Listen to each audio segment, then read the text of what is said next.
विश्वानि देव सवितर्दुरितानि परासुव यद्भद्रं तन्न आसुव। आत्मीय स्वजनों, कहते कहते 9वां सत्र आ गया।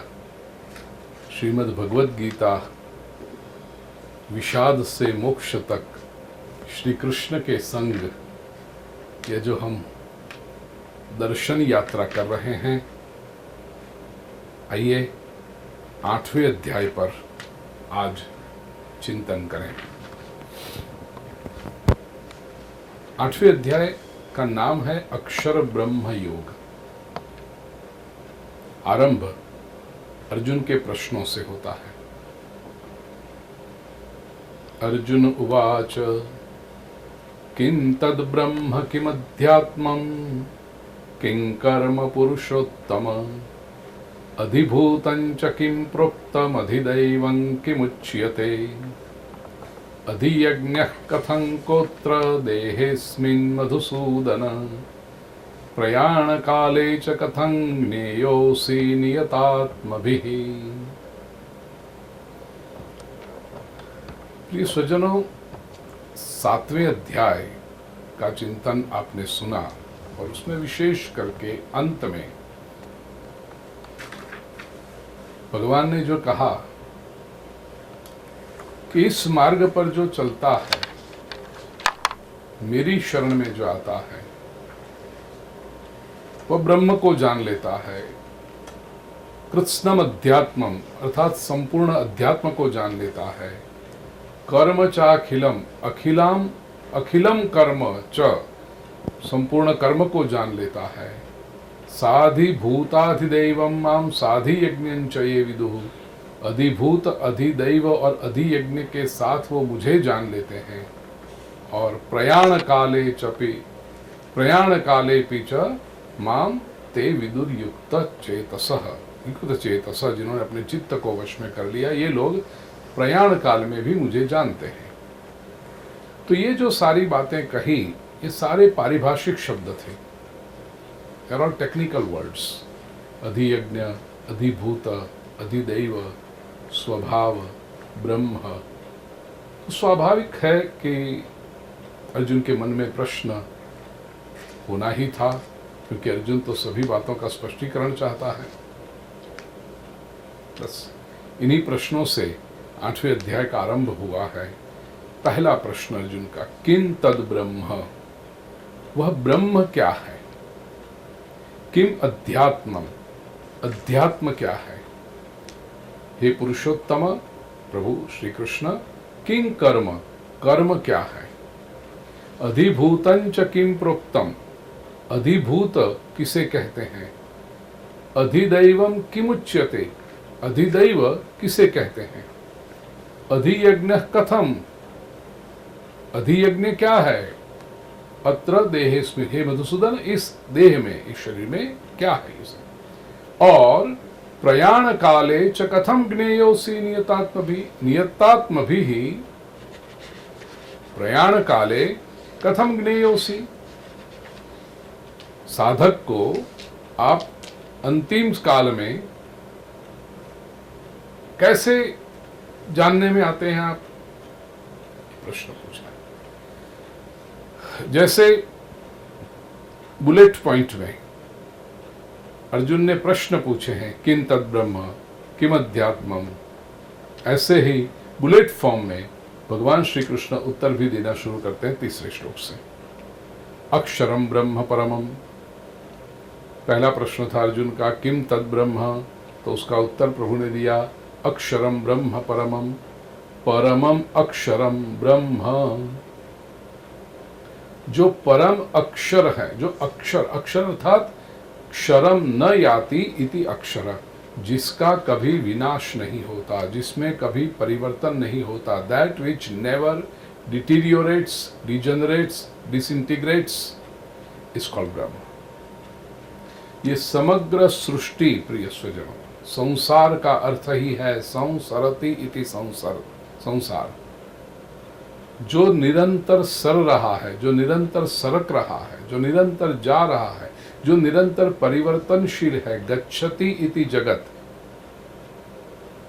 जगत एक क्षण पहले था वो ऐसा आज अभी नहीं है, और अभी इस क्षण में है ऐसा अगले क्षण में रहने वाला नहीं। जैसे नदी निरंतर बह रही है और नदी के एक स्थान पर यदि आप खड़े हो तो बहती हुई नदी का सातत्य अवश्य है, लेकिन जहां पर आप खड़े हो वहां का जल एक क्षण के लिए भी वही नहीं है। प्रति क्षण वो जल बह रहा है, प्रति क्षण वो जल बदल रहा है। इसलिए तात्विक अर्थ में देखो तो प्रति क्षण नदी बदल रही है। ग्रीक फिलोसोफर जो भारत में आया था और उसने भारत में अपना नाम स्वीकार किया, हरे कृष्ण, सांख्य शास्त्र का बड़ा विद्वान बना, वापस जब ग्रीस में गया वहां पर जाकर उसने ये बोध दिया, लेकिन यहाँ का हरे कृष्ण ग्रीस में जाकर बन गया हेरेक्लिटस। हेरेक्लिटस का बहुत प्रसिद्ध वाक्य है वेस्टर्न फिलोसॉफी में, you can not step twice in the same river. आप एक ही नदी में दो बार पैर नहीं रख सकते। बात बिल्कुल सही है। आप गंगा जी हरिद्वार में स्नान करने जा रहे हो तो हर की पैड़ी पर जिस गंगा जी में आपके चरण जाते हैं, आपके पैर जाते हैं, वो गंगा जी अलग है। आपके घुटने जिसमें जाते हैं वो गंगा जी अलग है। आपकी कमर जिसमें जाती है वो गंगा जी अलग है। आपकी छाती जिसमें डूबती है वो गंगा जी अलग है। और हर हर गंगे करके आप जो मस्तक डुबाते हैं वो गंगा जी अलग हैं। फिर भी हम कहते हैं मैंने गंगा में स्नान किया। गंगा कितनी बदली? अरे आश्चर्य की बात तो यह है कि लोग कहते हैं मेरे दादाजी ने जिस गंगा जी में स्नान किया था ना, वही गंगा जी में मैंने भी किया। दादाजी और आपके बीच में गंगा कितनी बदल गई, कितने गैलन पानी बह गया, लेकिन हम कहते हैं वही गंगा जी। तो संसार निरंतर बदल रहा है, फिर भी हमें लगता है कि वो स्थिर है, जबकि ब्रह्म क्या है? अक्षरम परमम ब्रह्म, जो बिल्कुल बदलता नहीं है, बिल्कुल नष्ट नहीं होता है, कंसिस्टेंट है। न उसकी क्वांटिटी में कभी फर्क पड़ता है, न उसकी क्वालिटी में कभी फर्क पड़ता है। ये ब्रह्म है। अब ये ज्ञान की दृष्टि से हुआ। भक्ति की दृष्टि से भक्तों ने इसका बहुत सुंदर अर्थ किया। ज्ञान की दृष्टि अक्षर की व्याख्या की गई, क्षरम न याति इति अक्षरम, जो नाश नहीं होता है वो अक्षर।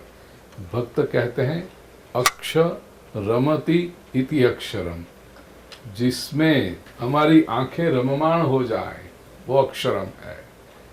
परमात्मा का जब दर्शन करते हैं, प्रभु का सौंदर्य इतना अद्भुत है, विशेष करके श्री कृष्ण की जब अनुभूति होती है, ध्यान करें और परमात्मा की जब कृपा हो जाए, ध्यान में प्रभु दर्शन दें, वो जो अनुभूति होती है ईश्वर का स्वरूप, एक बार अखियां मिल गई फिर वहां से हटेगी नहीं आपकी। इतना सुंदर स्वरूप परमात्मा का है।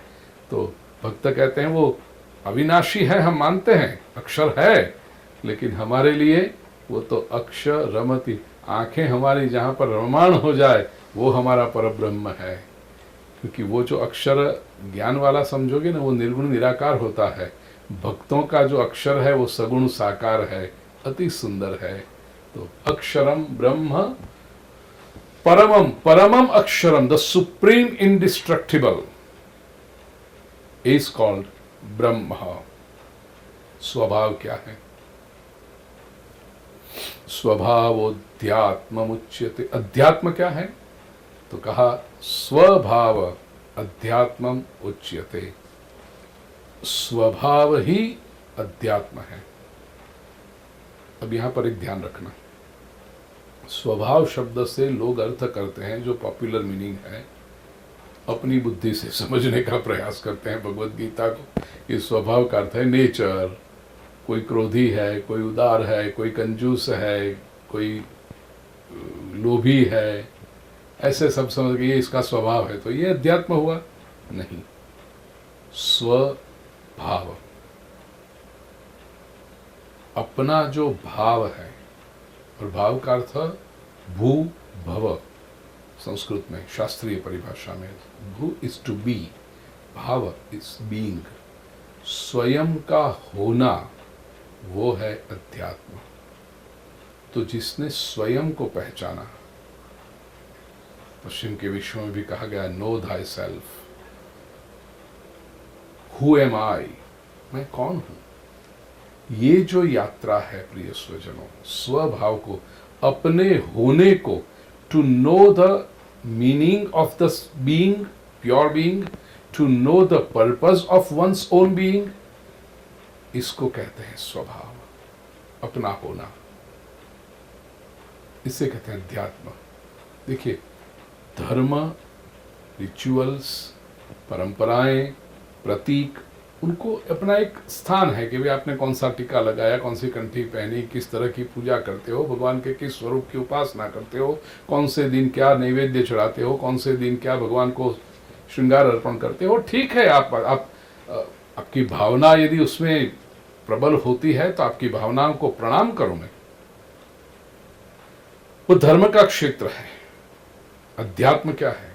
आजकल लोगों को कोई स्टाइल हो गई है ना, I am not too religious, I am spiritual. उसको पता है रिलीजन और स्पिरिचुअल में पता फर्क क्या होता है। अध्यात्म का अर्थ है स्व को जानना, स्व को पहचानना, स्व को इवॉल्व करना, स्व को मीनिंगफुल बनाना और स्व को धन्य बनाना। यह स्वभाव अध्यात्म है।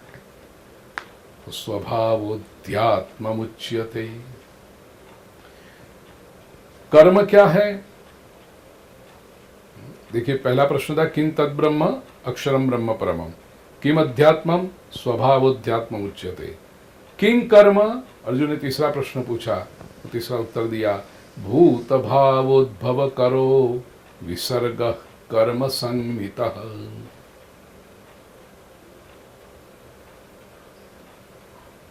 भूत के भाव का उद्भव जो करे, ऐसा जो विसर्ग अर्थात सर्जन है, विशिष्ट प्रकार का सर्जन है, वो प्रक्रिया को कहते हैं कर्म।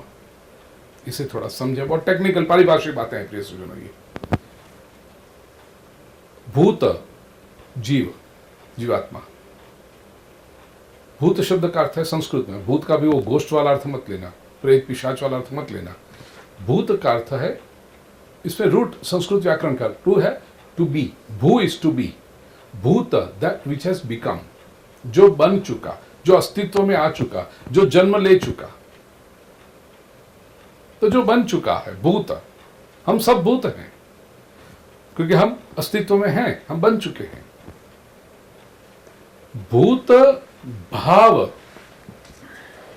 तो मैं हूं, ये भाव कि मेरा अस्तित्व है, ऐसा सभी को जो लगता है, उस भूत भाव का मैं बन चुका हूं, उस भाव का उद्भव जहां से हुआ, तो मेरा अपना बिगिनिंग कहां से हुआ, जीव मात्र का सर्जन कहां से हुआ, और जीव मात्र का सर्जन होकर के उनमें यह कॉग्निजेंस आना कि मैं हूं, the sense, the awareness of one's own existence, ये होने वाला, ये करने वाला जो सर्जन है, उसको कहते हैं कर्म। ये सुजनों, कर्म का आरंभ कैसे होता है? किसी भी कर्म के आरंभ के लिए पहले तो व्यक्ति का अपना भाव होना, अपनी अवेयरनेस होना आवश्यक है। रात के 2 बजे जब आप साउंड स्लीप में हैं, कोई कर्म नहीं होता। क्यों? क्योंकि ऐसे तो आपका अस्तित्व है, लेकिन आपके लिए आपका अस्तित्व नहीं है। There is no consciousness. आप निद्रावस्था में हैं, आप सुषुप्तावस्था में हैं, और चूंकि आप नहीं है, अपने लिए नहीं है, तो विश्व भी नहीं है। न आप हैं, न विश्व है, तो न कोई कर्म है। प्रातः काल में जैसे ही आपकी आंख खुली, आंख खुलने से पहला बोध क्या होता है? मैं हूं, आई एग्जिस्ट।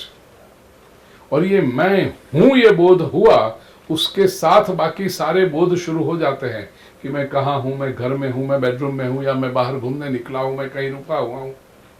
फिर बात आती है मुझे क्या करना है, यहाँ पर किस लिए मैं हूं, तो आज उठकर मुझे ये काम करना है, ये करना है, यहाँ जाना है, इससे मिलना है। ये सारा कब पहला बोध क्या है? आंख खुलने के साथ मैं हूं। तो ये जो मैं दृष्टांत के लिए बता रहा हूं प्रिय सुजनों, इसको बहुत ज्यादा खींचना मत। इस सिद्धांत को समझने के लिए आपको मदद रूप बनेगा। प्रातः काल उठ करके आपकी आंख खुली और आपको जैसे ये मैं हूं का भाव हुआ, वो हुआ भूत भाव। ये उद्भव करने वाला जो ये पूरा प्रपंच है, विसर्ग है, उसको कहते हैं कर्म। वहीं से कर्म शुरू होते हैं। तो भूत भाव उद्भव करो, विसर्ग कर्म संगीतः। फिर अधिभूतम क्षरो भाव। अब ये 3 शब्द समझना, चौथे श्लोक में इन 3 शब्दों की व्याख्या दी है। अधिभूत, अधिदैव और अधियज्ञ। अधिभूत क्या है? क्षरो भाव। परमात्मा अक्षर है, वो ब्रह्म है। अक्षरम ब्रह्म परमम, पहले व्याख्या दी। तो उसके सिवा जो भी कुछ है वो क्षर है, नाशवंत है। ये जो नाशवंत होने का भाव है प्रत्येक जीव को, प्रत्येक को, कि मैं आज हूं कल नहीं रहूंगा, और या तो जो मेरे भीतर निरंतर परिवर्तन हो रहा है, अस्ति जायते वर्धते विपरिणमते अपक्षीयते नश्यति, ये जो निरंतर बाल्यावस्था से पौगंडावस्था, पौगंडावस्था से युवावस्था, युवावस्था से प्रौढ़ावस्था, प्रौढ़ावस्था से वृद्धावस्था, वृद्धावस्था के बाद मैं न रहूंगा, ये जो कंसिस्टेंट परिवर्तन का भाव है, उसके प्रति जो अवेयरनेस है, उसको कहते हैं अधियज्ञ। और जो भी ये निरंतर परिवर्तित हो रहा है, ये अधियज्ञ है, अधिभूत है। क्षमा करना मुझे, अधिभूतम क्षरो भाव। तो जो ये निरंतर नाशवंत हो रहा है, दूसरे शब्दों में कहें तो एक तरफ अक्षरम परमम ब्रह्म है, उसका एग्जैक्टली 180 डिग्रीज पर जो क्षर भाव है वो अधिभूत है। दूसरे शब्दों में कहें तो ब्रह्म अक्षर है, नाशवंत प्रकृति ये अधिभूत है, द नेचर। पुरुषश्चाधिदैवतम। अधिदैव क्या है? पुरुष। कैसे? It is a wonderful link between Brahma and अधिभूत। प्रकृति जो अधिभूत है, नाशवंत है, उसने ब्रह्म का अंश जब आता है तो ये नाशवंत प्रकृति भी जीवंत लगने लगती है। इसको कहते हैं पुरुष। और ये पुरुष है, पुरीशेते इति पुरुष, नवद्वार वाली इस नगरी में जो रहता है और खाना पीना जीना करना ये सब प्रवृत्तियां चलाता है, ये पुरुष है। उसको कहा अधिदैव। क्यों? क्योंकि it is a combination. Bulb dead पड़ा था, लेकिन उसके अंदर इलेक्ट्रिक का प्रवाह जैसे ही स्विच ऑन हुई कि बल्ब चमकने लगा। अब ये चमकता हुआ जो बल्ब है वो अधिदैव है, क्योंकि उसमें प्रकृति भी है और पुरुष भी है, ब्रह्म भी है, तो ये पुरुष कहलाया। जीवात्मा ये अधिदैव है, पुरुष। हम सब तात्विक दृष्टि से देखें तो हम सब अधिदैव हैं। ठीक है। अब अधियज्ञ कौन है? भगवान कहते हैं अधियज्ञो हमेवात्र अत्र अधियज्ञ अहम एव। मैं हूं देहे देहभृतां वर। हे शरीरधारियों में श्रेष्ठ, सभी शरीरों में जो अधियज्ञ है वो मैं हूँ। इसका अर्थ अधिभूत प्रकृति, उसमें अधियज्ञ ऐसा परमात्मा जब आता है तो अधिदैव ऐसा पुरुष अपना जीवन यापन शुरू करता है। बात समझ में आ गई? अधिभूत शरीर, अधियज्ञ अपने अंदर बैठा हुआ परमात्मा, और अधिदैव ये जीवात्मा, हम, मैं, जो आप सब हैं वो, ये सब ऐसे हैं। और अर्जुन का अंतिम प्रश्न था कि प्रभु प्रयाण काले च कथम ज्ञेयोसी नियतात्म भी, प्रयाण काल में आप कैसे याद आते हो, आपका स्मरण कैसे होता है? तो उस बात को भगवान 5वें श्लोक में कहते हैं, अंतकाले च मामेव स्मरन् मुक्त्वा कलेवरम यह प्रयाति समद्भावम याति नास्ति अत्र संशयः। अंत काल में जो मेरा स्मरण करके कलेवर को, शरीर को छोड़ता है, वह मुझे ही पाता है, मदभाव को। इस बात में यहां पर कोई संशय नहीं है। ये बहुत बड़ी बात कही प्लीज। और आज के वैज्ञानिक भी जो सिद्धांत, जो रिसर्च करते हैं, संशोधन करते हैं, उनको भी ये पता चला। पहली बात तो ये पता चली कि जब भी प्राण शरीर को छोड़ते हैं तब पूरा जीवन एक फास्ट फॉरवर्डेड वीडियो रील की तरह उनके जीवन के सामने से पसार हो जाता है। उसकी तैयारियां भी वृद्धावस्था जब आती है तो पता चलता है ना। 75, 80, 85 वर्ष जब हुए तो वृद्धावस्था में क्या होता है, दिन में 1-2 बार तो पुरानी बातें बहुत याद आती हैं। कभी कभी वो डिमेंशिया और इसकी वजह से वर्तमान की memory, short term memory loss, ये हो जाता है। 2 घंटे पहले भोजन क्या किया वो शायद भूल जाएंगे, कभी तो भोजन किया कि नहीं वो भी भूल जाएंगे। घर वालों से पूछेंगे मैंने भोजन किया, लेकिन 50 साल पहले की बात याद है। ये क्या होता है? देखिए, अंत जब न समीप आ रहा है तब पुरानी बातें स्मरण में आते लगती है। जितना अंत नजदीक आएगा, अधिक नजदीक आएगा, उतनी पुरानी स्मृतियां, जीवन एक फ्लैशबैक के रूप में जीवात्मा के सामने से प्रकट हो जाता है, पसार हो जाता है। इसमें यदि परमात्मा का स्मरण हुआ, अंत काले च मामेव स्मरन् मुक्त्वा कलेवरम, तो भगवान कहते हैं वो मुझे ही पाएगा।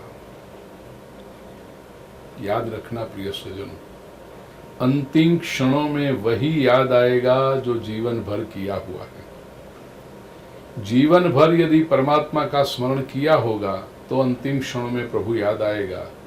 जीवन में यदि प्रभु का स्मरण नहीं किया है तो ये आशा से मत रहना कि अंतिम क्षणों में भगवान का स्मरण कर लेंगे और प्रभु को पा लेंगे। प्रभु याद ही नहीं आएंगे। इस हद तक कि आसपास बैठे हुए लोग भी यदि स्मरण करते हैं, आपका चित्त कहीं अन्यत्र चला जाएगा।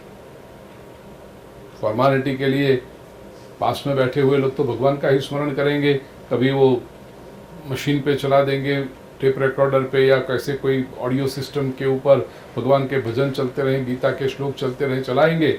लेकिन ये जीवात्मा ने यदि परमात्मा का स्मरण नहीं किया है जीवन भर, तो बाहर का मशीन चलता रहेगा, अंदर भगवान का स्मरण नहीं होगा, चित्त कहीं और भटकता होगा। सीधी सी बात है।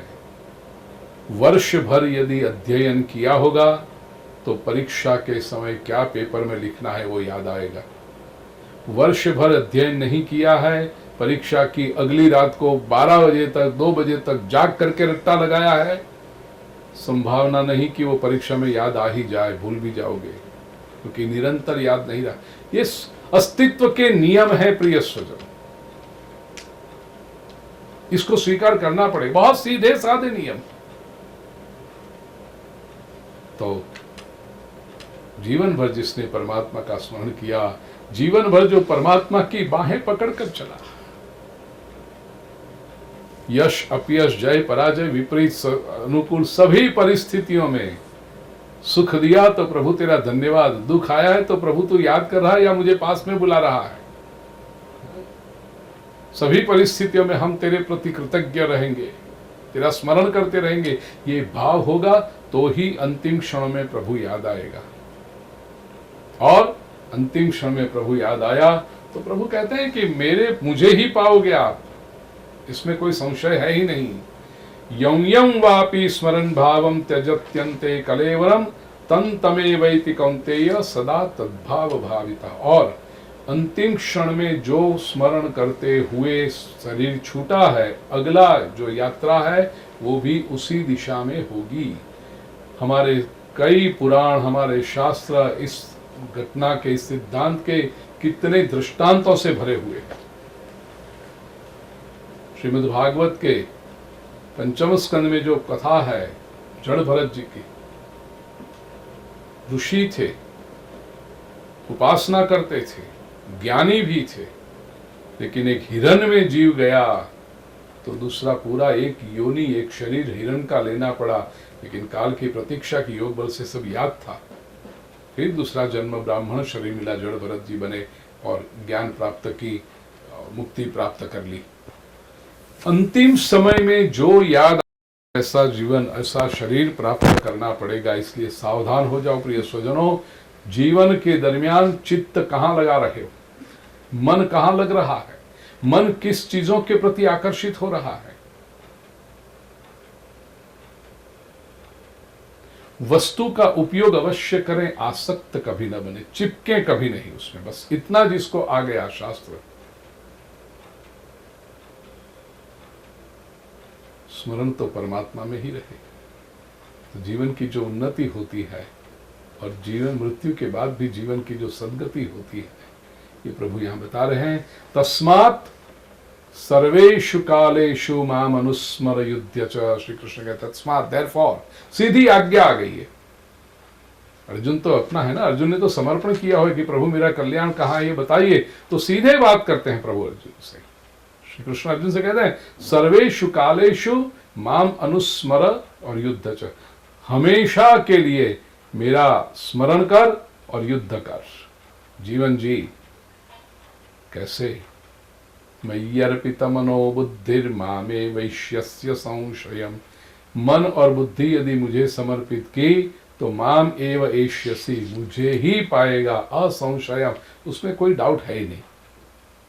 वेदांती बहुत सुंदर दृष्टांत देते हैं ये कैसे किया जाता है। सर्वेषु कालेषु माम अनुस्मर युध्य च, जीवन की सारी प्रवृत्तियां करते हुए, सारा दायित्व निभाते हुए, जीवन का सारा आनंद लेते हुए। ऐसा नहीं कि सर्वेषु कालेषु माम अनुस्मर मतलब सब कुछ छोड़ के बैठ जाओ और राम राम राम राम राम राम एक कोने में बैठते करते रहो, ये नहीं। युध्य च कहा है ना, तेरा जो दायित्व है तो पूरा कर, तेरी रिस्पॉन्सिबिलिटी हो तो निभा तू, लेकिन मेरा स्मरण करते हुए कर। कैसे? वेदांती दृष्टांत देते हैं। गांव में जब कन्या कुएं पर जल भरने जाती है, अब तो ऐसे सब दृश्य कम होने लगे, हमें अभी सब नए दृष्टांत ढूंढने पड़ेंगे आने वाली पीढ़ी के लिए, क्योंकि आने वाली पीढ़ियों ने देखा ही नहीं, चित्रों में, फोटो में देखा होगा, पुरानी फिल्मों में देखा होगा, तो पता होगा कि गांव के बाहर कुएं में जल भरने के लिए जाना पड़ता है, गगरी सर के ऊपर उठा करके लाना पड़ती है। अब वो दृश्य जिन्होंने देखा है प्रिय स्वजनों, मटका है पानी से भरा हुआ, उसके ऊपर दूसरा है, कभी तो उसके ऊपर भी तीसरा है। ये जल जो भरा है, ये कन्या इतना सुंदर बैलेंसिंग करती है। अब जिसने कभी ये भरा ना हो ना, सर पे एक मटका लेकर निकलना, जरा पता चलेगा।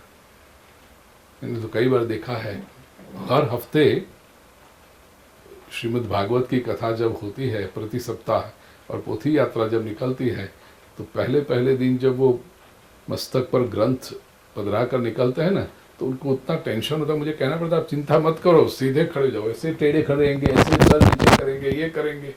वो कहते खड़े रहो सीधे, प्रसन्नता से। क्यों? क्योंकि कभी पकड़ा नहीं, कभी किया नहीं है, तो उनको टेंशन लगता है, बैलेंसिंग के लिए ये लगता है। और गांव की कन्या पानी का मटका भरा हुआ कितना वजन, उसके ऊपर दूसरा, उसके ऊपर तीसरा, ये कभी छूती नहीं मटके को, स्पर्श करने की उसकी जरूरत, ऐसे चली जाती है बैलेंसिंग करते हुए। इतना ही नहीं, अपनी सहेलियों के साथ बातें करती हुई, हंसती हुई, ताली बजाती हुई, पूरे गांव की चर्चा करती हुई घर जाती है। क्यों? देखो, ये बातें भी करती है, संबंध भी बांधती है, सब कुछ करती है, लेकिन पहली बात तो उसको अभ्यास है एक, और क्या है, एक अवेयरनेस है, जागृति है कि मेरे सर पर पानी की गगरी है, मेरे सर पर ऐसे ऐसे ऐसे ऐसे वो बैलेंसिंग करती हुई, बातें करती हुई, आनंद करती हुई, चर्चा करती हुई चलती जाती है। जीवन की सारी प्रवृत्तियां करते समय प्रिय स्वजनों, इसको इतना स्मरण रह गया, मेरे साथ परमात्मा है, मेरे अंतःकरण में परमात्मा विराजमान है, ये स्मरण जिसका रहा, और जो भी प्रवृत्ति करता है कृष्ण को साथ में रखकर करता है, प्रभु का स्मरण करते हुए करता है। प्रातः काल उठ करके सिंपल, प्रत्येक व्यक्ति संसार का धर्म में मानता हो न मानता हो, कोई भी व्यक्ति हो, कुछ जो ब्रश करता है, सामान्य व्यक्ति ब्रश करेगा, क्यों करेगा? उसका मुख स्वच्छ हो इसलिए करेगा। लेकिन वही बात कृष्ण का भक्त जब परमात्मा का स्मरण करते हुए करता है ना, आयुर्बलम यशोवर च प्रजा पशुम नीच, पहले तो वनस्पति में रहे हुए भगवान का स्मरण करेगा वो। और ब्रश क्यों कर रहा हूं, दांत क्यों? प्रभु, इस मुख से मुझे संसार को जाकर तेरी बात करनी है, और तेरी बात जब कहूं तो मेरा श्वास जो है मुख से निकले वो फ्रेश होना चाहिए। मुख से यदि दुर्गंध आती हो तो तेरी बात किसी को सुनाऊंगा तो भी नहीं सुनेगा, वो तेरी बात पे ध्यान नहीं देगा, मुख में से आती हुई दुर्गंध पे उसका ध्यान चला जाएगा। मैं नहीं चाहता प्रभु, मैं चाहता हूं कि जब मैं तेरी बात दुनिया के लोगों से करूं तो लोग ध्यान से, एकाग्रता से, प्रेम से, आदर से सुने, श्रद्धा से सुने। तो मैं ये ब्रश इसलिए कर रहा हूं, मेरे मुख स्वच्छ होना चाहिए, मेरा मुख फ्रेश होना चाहिए। अब ये ब्रश करते समय जिसने कृष्ण का स्मरण किया, दांत तो स्वच्छ हुए, हाइजीन भी तो हुआ, लेकिन साथ में उसकी भक्ति जुड़ गई उसमें। स्नान क्यों कर रहा हूं? प्रभु, ये शरीर तेरा मंदिर है, ये शरीर से मैं संसार में जाऊंगा, तेरी बातें करूंगा, तो शरीर स्वच्छ रहना चाहिए। गंदा शरीर लेके जाऊंगा तो कोई मुझे पास में नहीं बिठाएगा, फिर तेरी बात कैसे कर पाऊंगा प्रभु मैं? तो अब ये शरीर को स्वच्छ कर रहा, ये तो आप बाय प्रोडक्ट हो गया। लेकिन शरीर का स्वच्छ करने की जो स्नान करने की प्रक्रिया है, ये उसकी भक्ति बन गई, क्योंकि स्नान करते समय उसने कन्हैया का स्मरण किया, तेरे लिए कर रहा हूं। स्वादिष्ट से स्वादिष्ट भोजन करूंगा प्रभु मैं, हाँ हेल्दी होना चाहिए, शरीर बिगाड़ ऐसा नहीं करूंगा, लेकिन वो स्वादिष्ट से स्वादिष्ट भोजन मैं केवल मेरी रसना को, मेरी लूली को चटाका कराने के लिए, उसको मौज कराने के लिए नहीं करता हूं प्रभु, लेकिन अच्छा भोजन करूंगा, तुझे स्मरण करूं, और उस भोजन से जो शक्ति आएगी, वो शक्ति लेकर के तेरी बातें मुझे दुनिया में जाकर करनी है। जीवन की प्रत्येक क्रिया के साथ प्रभु को जोड़ दो। ये हुआ तस्मात् सर्वेषु कालेषु माम अनुस्मर, और युद्ध च। अर्जुन के लिए युद्ध था, हमारे लिए हमारी जिम्मेदारियां हैं, वो सारी जिम्मेदारियां, सारे दायित्व निभाने हैं, सारे कर्तव्य पूरे करने हैं, और परमात्मा का स्मरण करते हुए करने हैं। ये जब करता है व्यक्ति तो परमात्मा को, और वो ऐसा नहीं कि मृत्यु के बाद पाएगा, जीते जी उसको पता चलता है मेरा प्रभु मेरे साथ में है। अभ्यास, ये कैसे होगा? जैसे मैंने कहा वो पनिहारी के दृष्टांत में, अभ्यास योग युक्तेन, उसके लिए अभ्यास करना पड़ता है, कांस्टेंट अवेयरनेस लानी पड़ती है। इसलिए कहा देखो, चेतसा नान्यगामिना न अन्यगामिना चेतसा, इधर उधर भटकता हुआ चित्त होगा तो ये नहीं होगा। You have to focus, you have to concentrate. और जब चित्त एकाग्र होता है तो शरीर तो अपना ख्याल अपने आप छोड़ देता है, भूल जाता है। परमम पुरुषम दिव्यम याति पार्थानुचिंतयन, ऐसे चिंतन करते हुए व्यक्ति परम पुरुष को प्राप्त करता है। और ऐसा पुरुष कैसा है, उसका बहुत सुंदर वर्णन 9वें श्लोक में किया, 8वें अध्याय में। कविम पुराणम अनुशासितारम अणोरणीयाम समनुस्मरेद्यः, ब्रह्म का ये वर्णन है। कविम है, कविम कौति भक्तेभ्य उपदिशति इति कवि। कवि का अर्थ है ज्ञानी। कवि का अर्थ है जो हम पोएट करते हैं, प्रासानुप्रास अंत्यानुप्रास बनाते, वो जोड़ कर दे कब शब्दों का, वो कवि नहीं है। मजाक में मैं कई बार कहता हूँ वो शब्दों का मेल लगा दे और थोड़े से हंसा दे, वो कवि नहीं। मैंने तुझसे प्रेम किया अबला समझकर, तेरे बाप ने मुझे मारा तबला समझकर, ये कवि हो गया? नहीं। कवि शब्द का अर्थ है ज्ञानी। कवति, उसने जो अनुभव किया है वो इंद्रियातीत अनुभव है, बियॉन्ड सेंसुअल परसेप्शन। ऐसा अनुभव इंद्रिय की पकड़ में आ सके, ऐसे रूप में जो कम्युनिकेट कर सके और अन्यों को ऐसे दिव्य अनुभव लेने के लिए प्रेरित कर सके, वो कवि है।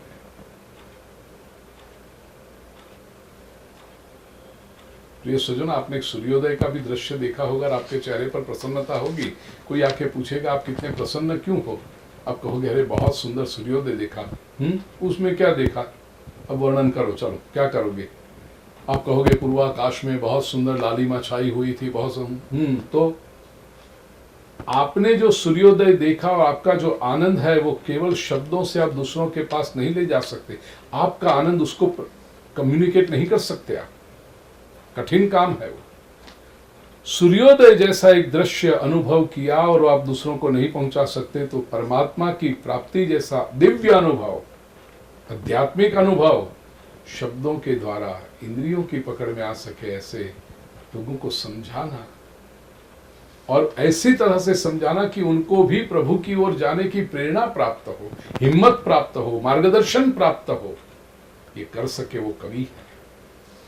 कवि पुराणम अनुशासितारम पुरापि नूतनम तत्पुराणम। बातें शाश्वती की जा रही है, लेकिन वो नई लगनी चाहिए, सांदर्भिक लगनी चाहिए, प्रस्तुत होनी, कॉन्टेम्पररी लगनी चाहिए। नहीं तो लोग कहेंगे अरे तो पुरानी बातें कर रहे हैं, पुरानी बातें कर रहे हैं। और सत्य में ये शक्ति है प्रिय स्वजन।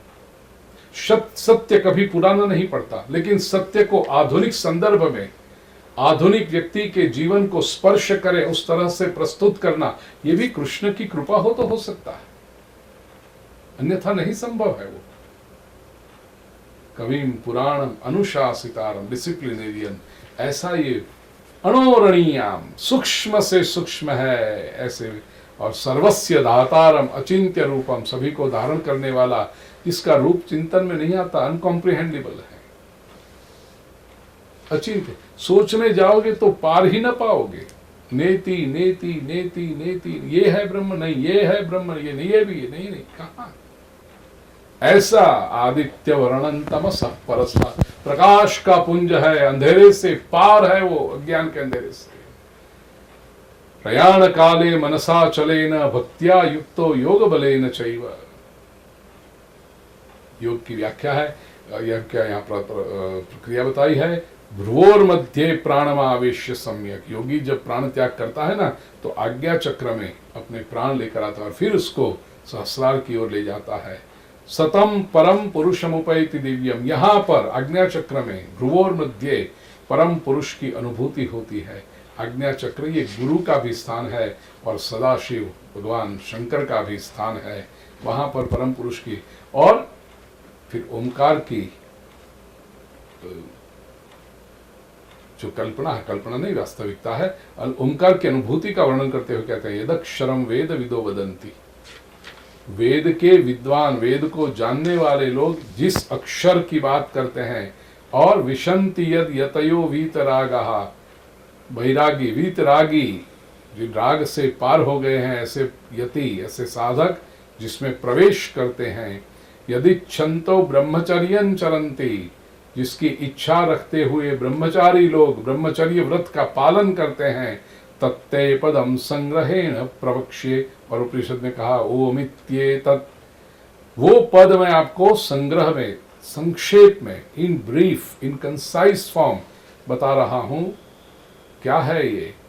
सर्वद्वाराणि संयम्य मनोहृदि निरुध्य च, इंद्रियों के सारे दरवाजों को संयमित करके, कंट्रोल करके, मन को हृदय में स्थिर करके, मूर्ध्न्याधायात्मनः प्राण, मूर्धना से प्राण आत्मना जाते हैं और आस्थितो योग धारणा, योग धारणा में जो स्थिर करते हैं तब ओम इत्येकाक्षरं ब्रह्म व्याहरन् मामनुस्मरन्।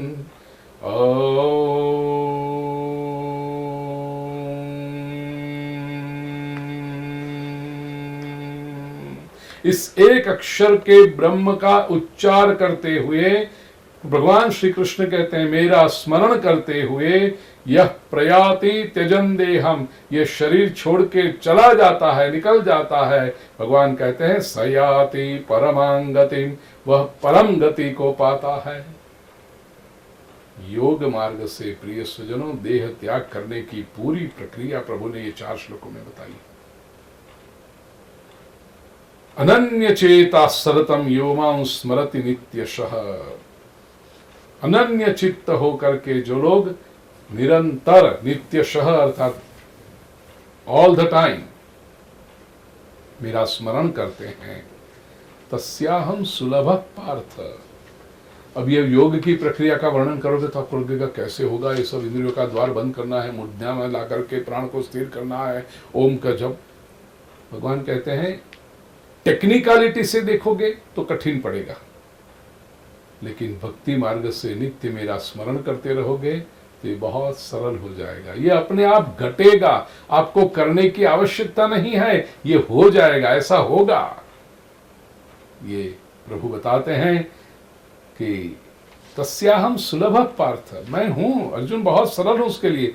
नित्य युक्तस्य योगिना, जो निरंतर मुझसे जुड़े हुए हैं ऐसे योगियों के लिए तो मैं बहुत सरल हूं। और जो लोग ऐसे मुझे पाते हैं, मामुपेत्य पुनर्जन्म दुःखालयम शाश्वतम नाप्नुवन्ति महात्मान, जो महापुरुष हैं ये लोग मुझे एक बार जब पा लेते हैं फिर दुःखालयम अशाश्वतम पुनर्जन्म न आपनुवन्ति।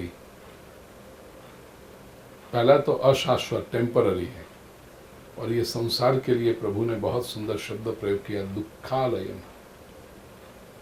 याद रखना, संसार सुखालय नहीं है, संसार दुखालय है। ये जीवन की वास्तविकता है। संसार है इसका अर्थ ही है कि उसमें दुख होंगे। सुख की खोज करते हैं, अच्छी बात है, लेकिन वास्तविकता यह है कि संपूर्ण सुखालय ये संसार हो ही नहीं सकता। जब तक संसार है, जब तक आप संसार में हैं, और तीसरे वाक्य को ध्यान से श्रवण करना, जब तक आप में संसार है तब तक दुख रहेगा रहेगा रहेगा। इसी को सांख्य ने 4 सिद्धांतों में कहा कि संसार है, संसार में दुख है, ये एक अवश्यम भावी घटना है। दुख है, दुख का कारण है, दुख का कारण जाना जा सकता है, और वो कारण को मिटा सकते हो, दुख नहीं मिटा सकते। You can remove the cause of suffering, but you cannot remove the suffering from the। अब cause of suffering हटा दिया तो तुम दुख से पर हो जाओगे, संसार में दुख बना रहेगा। ऐसी बात है, ठंड है तो आप उसको नहीं बदल सकते, लेकिन आप स्वेटर यदि पहन लिए तो ठंड से आप बच सकते हो। कोई व्यक्ति कहे मैं ऐसी कोशिश करूं कि संसार में ठंड हो ही नहीं, ठंड रिमूव करने जाएगा, ग्लोबल वार्मिंग करेगा, दूसरी समस्या खड़ी करेगा, फिर गर्मी की समस्या खड़ी करेगा, तो पोलर सब आइस पिघलने लगेगा, बड़े बड़े सुनामी हो, सब आने शुरू हो जाएगा। संसार है, दुख रहेगा ही। संसार और दुख अविभाज्य है, they can not be separated. हाँ, आप दुख से पर हो सकते हो, you can go beyond the sorrow, you can protect your self. वो आपके मन, बुद्धि, आत्मा की उन्नति से, परसेप्शन के परिवर्तन से आप कर सकते हो, लेकिन संसार में से दुख हटाने का प्रयास मत करना, वो प्रयास व्यर्थ रहेगा।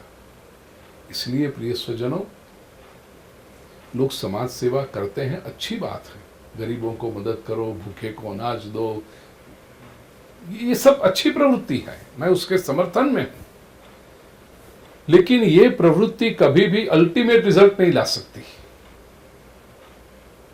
You can never remove miseries from the earth. हाँ, ये दिन आप ला सकते हो कि संसार में कोई भूखा नहीं रहा, ये भी बहुत मुश्किल है, लेकिन ये दिन समझो आप इतनी कोशिश करो, इतना चंदा इकट्ठा करो, इतने वॉलंटियर फोर्स खड़ा करो कि एक एक व्यक्ति को जाकर के आप फूड पैकेट दे दो जाके।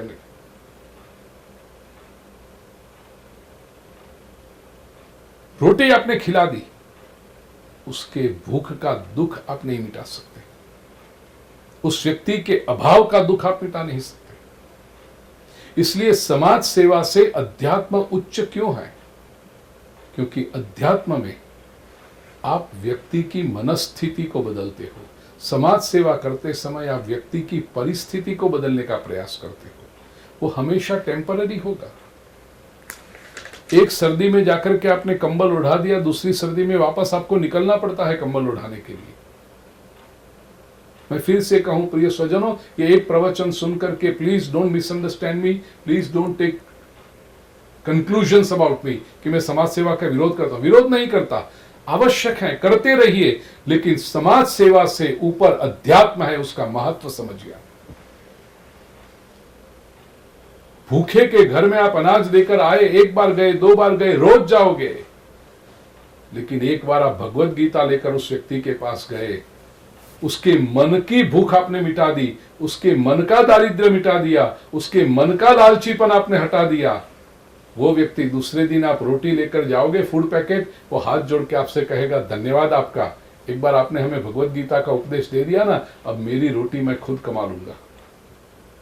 आप फूड पैकेट लाते हो, दाल चावल रोटी सब्जी वाला वो नहीं चाहिए, मैं अपनी मेहनत से बाजरे की रोटी और मिर्ची खाकर भी मैं तेजस्विता से अपना जीवन यापन करूंगा, मैं किसी के सामने हाथ नहीं फैलाऊंगा। ये अध्यात्म काम करता है। ये सोचो, तो व्यक्ति को सुखी करने के लिए, व्यक्ति को पूर्णता का अनुभव कराने के लिए अध्यात्म की आवश्यकता है। और भगवान श्री कृष्ण यहां पर कहते हैं कि ये जो व्यक्ति करे, ये तो संसार दुखालय है ही। लाखों वर्षों से गरीबों की मदद हो रही है, गरीबी कम हुई नहीं हो सकती। मनुष्य के मन को बदलने का प्रयास कीजिए प्रिय स्वजनों, और मनुष्य जब इवॉल्व होगा, उसकी चेतना जब इवॉल्व, सारी समस्याएं बंद हो जाएगी। आज समृद्ध देशों में शूटिंग हो रहा है, घर से निकला हुआ कोई व्यक्ति बंदूक लेकर मॉल में जाकर या तो स्कूल में जाकर के दर दर दर दर करके 10-15 बच्चों को मार डालता है। उसका पेट भरा हुआ है, उसके बैंक में बैलेंस पड़ा हुआ है, वो सुखी है, अच्छे कपड़े पहने हैं उसने, उसका मन अस्वस्थ है, क्या करोगे उसका? अध्यात्म जब आप लेकर जाते हो, मनुष्य मनुष्य के बीच परमात्मा के प्रेम का सेतु सर्जन करते हो, तभी जाकर के दुनिया की सारी समस्याओं का अंत आएगा। और ये प्रभु बता, ये नहीं तो संसार दुखालय है ही। सारी समृद्धि के बीच मनुष्य मन से दुखी बैठा है, डिप्रेशन में बैठा है, फ्रस्ट्रेशन में बैठा है, स्ट्रेस लेकर के बैठा है, सुइसाइडल एटीट्यूड लेकर बैठा है, क्योंकि दुखालय है ये संसार और अशाश्वत है। नाप्नुवन्ति महात्मानः, जो एक बार भगवान को जिसने प्राप्त कर लिया, अपने भीतर की श्रेष्ठता को पहचान लिया, अपने पोटेंशियल को जिसने पहचान लिया, वो व्यक्ति फिर ये पुनर्जन्म में नहीं आता और संसिद्धिम परमांगतः, वो परम संसिद्धि को प्राप्त होता है। बाकी तो आब्रह्म भुवनालोकः, जहां भी जाओगे, चाहे भारत में रहो, चाहे यूरोप में रहो, चाहे अमेरिका में रहो, चाहे ऑस्ट्रेलिया में रहो, चाहे न्यूजीलैंड, कहीं भी रहो, सिंगापुर हांगकांग कहीं भी रहो, अफ्रीका में रहो, सब पुनरावर्तिन है, रेपिटेटिव है। लाइफ तो वही है सबकी, पुनरावर्तिन, बार बार आना जाना, रिपीटेटिव लाइफ। और इसी से तो व्यक्ति उब गया है, वही वही वही वही 80 साल तक वही वही वही करता हुआ। माम उपेत्य तो कौन्तेय पुनर्जन्म न विद्यते। भगवान श्री कृष्ण कहते हैं, अर्जुन, जो मेरी शरण में आता है, मेरे मार्ग पर चलता है, उसको फिर पुनर्जन्म ये नहीं होता, ये रेपिटेशन नहीं होता। अन्यथा सहस्र युग पर्यंतम हर्यद ब्रह्मणो विदुहु, हजारों वर्षों पर, हजार युग तक ये ब्रह्म का दिन चलता है, रात्रिम युग सहस्रांताम ते हो रात्रि विदो, फिर हजारों युग तक ब्रह्मा की रात्रि चलती है। सृष्टि की उत्पत्ति और लय के बारे में बताया कि अव्यक्ताद व्यक्त्या सर्वा प्रभवन्त्य हर आगमे। ब्रह्मा जी का जब दिन निकलता है तो सारी सृष्टि अव्यक्त में से व्यक्त में आती है, फ्रॉम अनमैनिफेस्ट टू मैनिफेस्ट। और रात्रि जब आती है तब सारी सृष्टि पुनः अव्यक्त में चली जाती है। इस बात का दृष्टांत देकर आपको समझाऊं। खलील जिब्रान एक बार अमावस की रात्रि थी, जंगल में एक छोटी सी पर्णकुटी बांध करके बैठे थे। रात के समय झोपड़ी में छोटा सा एक दिया जल रहा था और दिए के प्रकाश में जिब्रान कुछ लिख रहे थे। उतने में बाहर काली रात छाई हुई है, वहां से कोई एक पंछी पर्णकुटी में आया, झोपड़ी में आया, बैठा, इधर बैठा, फिर पंख फरफरा करके इधर थोड़े कोने में, छोटी सी पर्णकुटी, कहाँ बड़ी जगह थी, यहाँ बैठा 2-3 मिनट इधर उधर करा और जैसे जो एक ही तो था दरवाजा जहां से आया था वहां से उड़ गया। जिब्रान लिखते हैं यही तो अस्तित्व है। देखिए वो पंछी था लेकिन कहां था पता नहीं, काली अंधेरी रात है बाहर, तो उसमें वो पंछी था लेकिन दिखाई नहीं पड़ता था। यहां आया, दिखाई पड़ा, कुछ क्षणों के लिए दिखाई पड़ा और चला गया। ऐसे ये विराट अस्तित्व में सब कुछ होता है, अव्यक्त होता है। यहां जैसे भगवान श्री कृष्ण कहते हैं अनमैनिफेस्ट होता है। सर्जन जिसको हम कहते हैं, ब्रह्मा जी का दिन कहते हैं, तो सारी बातें व्यक्त होने लगती है, दिखाई पड़ने लगती हैं। जीव मात्र आते हैं, थोड़े इधर उधर प्रवृत्ति करते हैं, इधर फड़के इधर पंख फहराए, भारत में जन्मे, कहीं अभ्यास किया, बड़े शहर में अमेरिका आए, वहां कुछ 30-40 साल जॉब किया, प्रोफेशन किया, धंधा किया, कमाया, फिर वापस लगता है अब गांव में जाना चाहिए, अब देश में जाना चाहिए, कुछ वतन के लिए करना चाहिए, वापस वहां गए। यही जीवन पूरा होता है, वह अव्यक्त में वापस लीन हो जाते हैं। उसको रात्रि कहते हैं। यही बात आत्मा के स्तर पर भगवान ने दूसरे अध्याय में कही थी कि जो भी आता है अव्यक्त से आता है और अव्यक्त में चला जाता है। 28वें श्लोक में देखो आप, दूसरे अध्याय का 28वां श्लोक, अव्यक्तादीनि भूतानि व्यक्त मध्यानि भारत अव्यक्त निधनान्येव तत्र का परिदेवना। जन्म से पहले जीव मात्र अव्यक्त में थे, अभी जब जीवन चल रहा है तो भूत मात्र दिखाई पड़ते हैं और मृत्यु के बाद पुनः सब अव्यक्त में लीन हो जाते हैं। तो यही ब्रह्मा जी का दिन और ब्रह्मा जी की रात्रि है। तस्मात् तु भावोन्यो व्यक्तो व्यक्तात् सना, ये व्यक्त और अव्यक्त की लीला निरंतर चलती जाती है। यस्य सर्वेषु भूतेषु नश्यत्सु न विनश्यति, लेकिन इन सभी भूतों में उसकी जो चेतना है, ब्रह्म, भूत नष्ट होते हैं, वो चेतना नष्ट नहीं होती।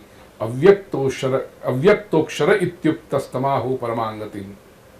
और ये अव्यक्त और अक्षर जो है उसको जो पकड़ लेता है, उसके साथ जो अनुसंधान कर लेता है, यम प्राप्य न निवर्तन्ते तद्धाम परमम मम, उस जिसको प्राप्त करके बार बार वापस आना नहीं पड़ता है, भगवान कहते हैं वो मेरा परम धाम है। और उसी को कैसे प्राप्त करोगे?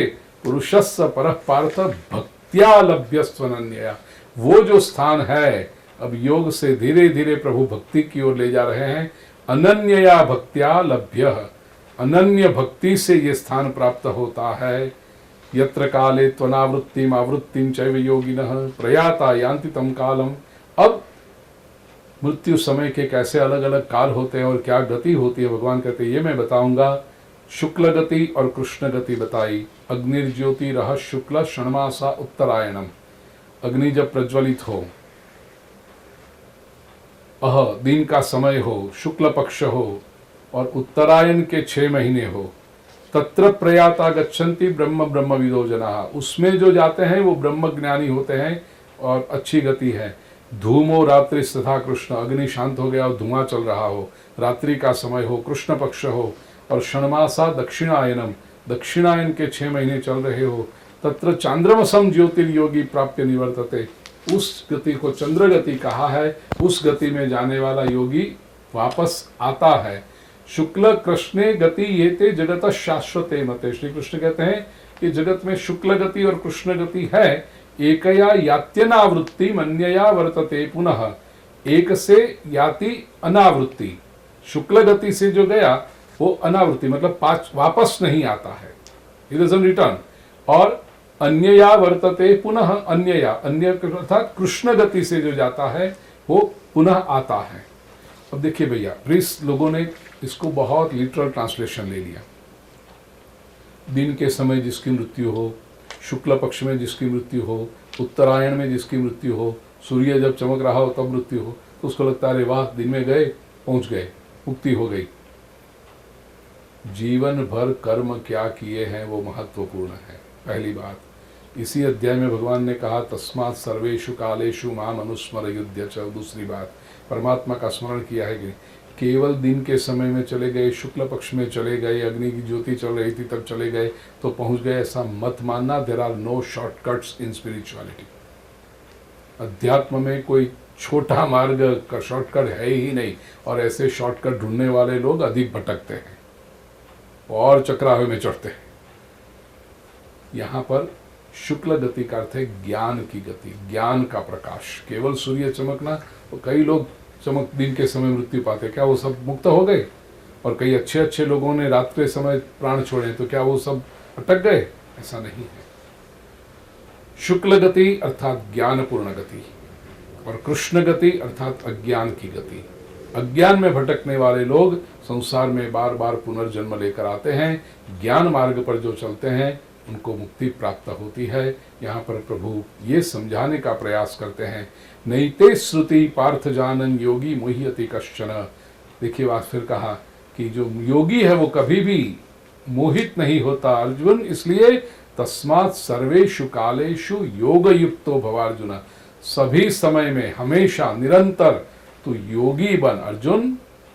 वेदेषु यज्ञेषु तपस्सु चैव दानेषु यत्पुण्य फलम प्रदिष्टम अत्येति तत्सर्वमिदं विदित्वा योगी परं स्थानमुपैति चाद्यम।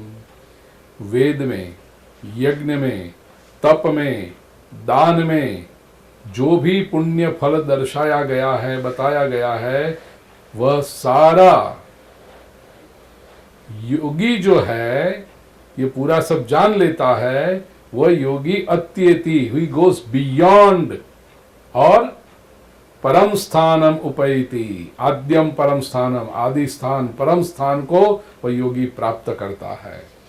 इसलिए योगी की महिमा बताई है। 8वां अध्याय अक्षर ब्रह्म योग परमात्मा के चरणों में हम समर्पित करें। ओम तत्सदिति श्रीमद्भगवद्गीतासु उपनिषत्सु ब्रह्म विद्यायां योगशास्त्रे श्रीकृष्णार्जुन संवादे अक्षर ब्रह्म योगो नाम 8मोऽध्यायः। श्रीकृष्णार्पणमस्तु।